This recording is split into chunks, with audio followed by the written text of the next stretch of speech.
राम राम जी। नीरू की दुनिया में आप सभी का तहे दिल से स्वागत है। आज व्लॉग की शुरुआत मैं दोपहर के 1:45 से कर रही हूँ।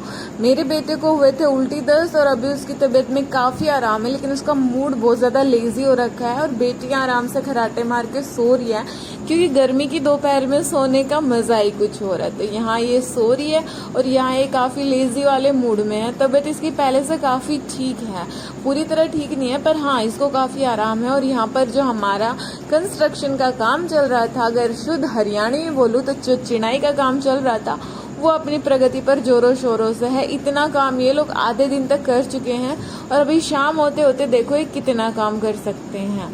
तो जी मुद्दे की बात ये है कि एक दो नोटिस है जो पूरे सोशल मीडिया पर वायरल हो रहे हैं, और वो है ग्रुप डी की सैलरी से रिकॉर्डिंग कि आपकी जो ग्रुप डी की सैलरी है उसके लिए जो एम्प्लॉयज़ हैं उनकी ड्यूटी लगाई गई है सैटरडे संडे को भी, ताकि ग्रुप डी के जो जितने भी एम्प्लॉय हैं उनको टाइम टू टाइम सैलरी मिलती रहे। लेकिन देखना ये होगा कि कितनी जल्दी ये लोग काम करते हैं और कितनी जल्दी सैलरी आती है, क्योंकि 4 महीने हो चुके हैं हमें ज्वाइन किए हुए और अभी तक हमें एक सिंगल रुपया भी नहीं मिला है। मतलब बोला तो इन्होंने ऐसे था कि जब आपकी इलेक्शन ड्यूटी लगेगी तब आपको इलेक्शन के भी पैसे अलग से मिलेंगे, लेकिन अभी तक कुछ नहीं मिला है। तो देखते हैं कि कब तक अकाउंट में सैलरी आती है और कितनी आती है। वही कुछ एम्प्लॉयज़ हैं उनके मन में ये डाउट चल रहा है कि हमारे पे कोड में दिक्कत आ रही है, कुछ इन्फॉर्मेशन गलत हुई है, तो पता नहीं हमारी सैलरी आएगी या नहीं आएगी। वैसे तो आपको जो पता चला था कि आपके पे कोड में ये वाली प्रॉब्लम आ रही है तो आपको उसी टाइम कांटेक्ट करके ऑफिस में और उसे सही करा लेना था। लेकिन होता है कि कई बार हमारी गलती की वजह से हम भूल जाते हैं, फिर हम ज़्यादा हल्के में ले लेते हैं, या फिर ये टाइपिंग मिस्टेक इतनी बड़ी हो जाती है कि हम टाइम टू टाइम ठीक नहीं करा सकते या नहीं करा पाते। तो ऐसे में ज़्यादा टेंशन लेने की आपको ज़रूरत नहीं है। पे कोड जो आपका बना है उसमें सिर्फ आपका बैंक अकाउंट नंबर और आपके बैंक का IFSC कोड ये बिल्कुल प्रॉपर करेक्ट होना चाहिए। बाकी जो भी मिसप्रिंट हो रखा है या फिर जो भी गलतियां हैं, जैसे DOB से रिगार्डिंग या माता पिता के नाम से रिगार्डिंग या फिर आपके ही नेम की कोई मिस्टेक है, कोई ज़्यादा बड़ी मिस्टेक तो होगी नहीं, स्पेलिंग की ही हेरफेर होगी नेम की मिस्टेक में तो, लेकिन बच्चों की DOB में काफ़ी ज़्यादा प्रॉब्लम देखने को मिल रही है। तो उसके रिगार्डिंग आपको ज़्यादा परेशान होने की ज़रूरत नहीं है। जब आपको डिपार्टमेंट मिलेंगे, आपको क्या, मैं भी आप लोगों की कैटेगरी में हूँ क्योंकि मैं भी एक ग्रुप डी की कर्मचारी हूँ, और जब हमें डिपार्टमेंट अलॉट होंगे ना तब ये वाली जो प्रॉब्लम्स आ रही हैं, जो मिस्टेक्स आ रही है, ये वहाँ पे ठीक हो जाएगी। अभी जो मेन है वो है आपका बैंक अकाउंट नंबर और आपका IFSC कोड, ये बिल्कुल सही होना चाहिए। तो ज़्यादा टेंशन मत लो, बस सैलरी आने का वेट करो। और शाम होते होते न्यूज़ ये आ रही थी कि सैलरी सबके अकाउंट में आना स्टार्ट भी हो चुकी है।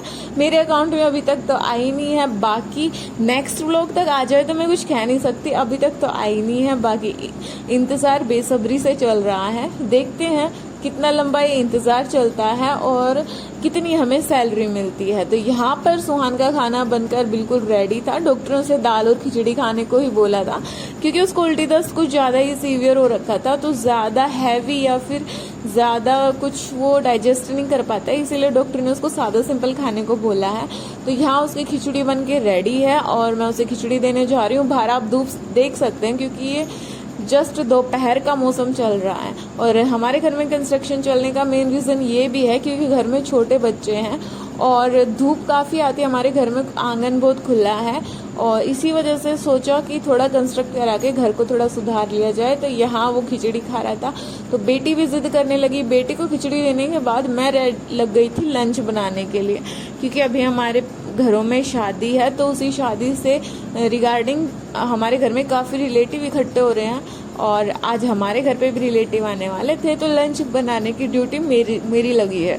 वैसे तो हरियाणा में होता ये है कि ज़्यादातर लोग चूल्हे की रोटी पसंद करते हैं, हमारे घर में भी लोग चूल्हे की रोटी पसंद करते हैं, लेकिन अभी जो टाइम था ना उनका एकदम सडन आना डिसाइड हुआ और ऐसे मौके पर गैस पे रोटी बनानी बनती थी, तो यहाँ मैं वो वाली बस रोटियां सेकनी है मेरे को, सब्जी वगैरह सब बन के रेडी है, तो यहाँ मैं उसी की प्रिपरेशन में लग गई हूँ।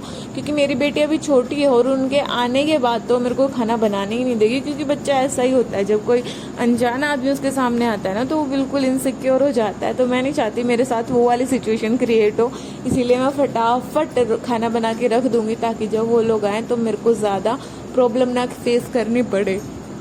और वैसे भी गर्मी आजकल इतनी ज्यादा हो रही है जिसकी कोई लिमिट नहीं है। इतनी गर्मी तो जेठ में भी नहीं हुई जितनी इस टाइम पर हो रही है। मतलब इतना हुमस भरा मौसम हो रहा है, ना ढंग से बारिश आ रही है ना ढंग से धूप निकल रही है। बादल पूरे दिन छाए रहते हैं लेकिन बारिश का कहीं अता पता ही नहीं है। अभी पता नहीं कितने दिन हो रही है मौसम चलेगा। बात करूं मैं अपनी ड्यूटी की, तो मैंने अभी लीव ले रखी है, क्योंकि जैसा मैंने आपको अपने व्लॉग में बताया है, मेरा बेटा बीमार चल रहा है और हमारे घर में फैमिली फंक्शन भी है, इसीलिए मैंने लीव ले रखी है। अभी देखती हूँ मैं कि कब तक उसकी तबीयत प्रॉपर ठीक होती है, और जब तक हमें डिपार्टमेंट नहीं मिलते तब तक हमारी ड्यूटी का भी कोई फिक्स नहीं है। कोई भी कभी भी कुछ भी ड्यूटी दे देता है, कुछ भी हमसे करवाने लगता है, तो मैं इसके पक्ष में बिल्कुल नहीं हूँ। क्योंकि ग्रुप डी की पोस्ट भले ही हमें मिली हो, इसका मतलब ये तो नहीं है ना कि वो लोग अपना काम हमसे कराएंगे। स्पेसिफिक पोस्ट आती है कुछ ग्रुप डी के अंडर और हमें उसी पोस्ट से रिगार्डिंग काम करना चाहिए। लेकिन ये इंसानी फितरत ही मैं कहूँगी कि हर कोई बंदा जो उनसे नीचे है ना, या फिर जो उनसे निचले स्तर का है, चाहे वो आप जॉब में लगा लो, चाहे वो आप सोसाइटी में लगा लो, चाहे स्कूल कॉलेज कहीं भी लगा लो, हर कोई बंदा अपने नीचे वाले बंदे को दबाने की ही सोचता है। और यही हमारे साथ हो रहा है, जिनके अभी 2000 में नियुक्ति हुई है कि जो भी हमारे जो सीनियर है ना, वो चाहते हैं कि इनको फ्री फंड की सैलरी किस लिए दी जाए। तो बस उन्होंने हमें काम पे लगा रखा है और हमें काम करना भी पड़ रहा है। मैं भी करती हूँ, ऐसा नहीं है कि मैं ड्यूटी नहीं जाती, मैं ड्यूटी जाती हूँ, लेकिन अभी फिलहाल मैंने लीव ले रखी है। और इंतज़ार ऐसे ही करते रहिए, इंतज़ार ज़्यादा लंबा नहीं खींचने वाला है, जल्द ही सबके अकाउंट में सैलरी आ जाएगी। डोंट वरी, बी पॉजिटिव, नौकरी मिली है तो सैलरी भी जरूर मिलेगी। व्लॉग जरा सा भी अच्छा लगा हो तो don't forget to like, share and subscribe the channel. मिलती हूँ आपसे नेक्स्ट व्लॉग में। और हाँ, जाते जाते आपसे एक बात कहना चाहूंगी, कोई गलती हुई हो तो प्लीज माफ कर देना। नहीं हूँ ना इतनी समझ और ना इतनी नॉलेज है कि व्लॉग कैसे बनाना है, बस दिल में एक जिद है कि हाँ व्लॉगिंग करनी है। बाय।